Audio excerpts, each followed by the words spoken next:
ويتحقق في المحسن قول رسول الله صلى الله عليه وسلم: أن تعبد الله كأنك تراه، فإن لم تكن تراه فإنه يراك.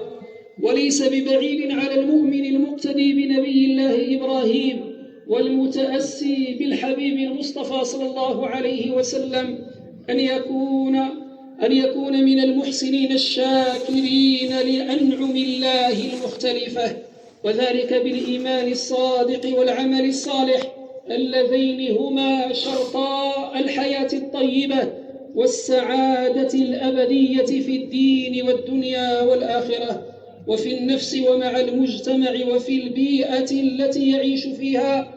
بارك الله لي ولكم في القرآن والسنة، وغفر لي ولكم ولسائر المسلمين.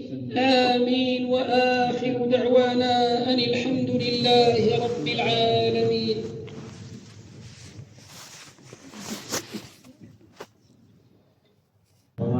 الله أكبر، الله أكبر.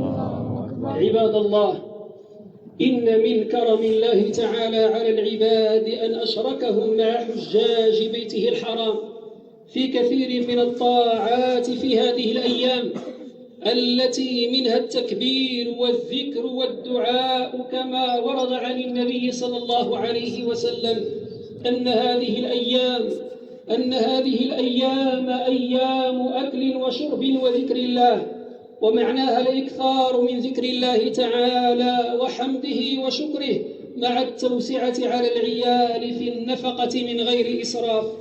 ومما ورد في لفظ التكبير: الله أكبر الله أكبر الله أكبر 3 مرات في أدبار الصلوات الخمس من ظهر يوم العيد إلى فجر اليوم الرابع.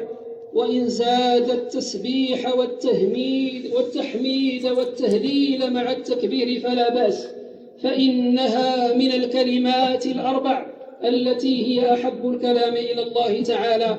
ومنها الإكثار من الصدقة والعطاء لفقراء المسلمين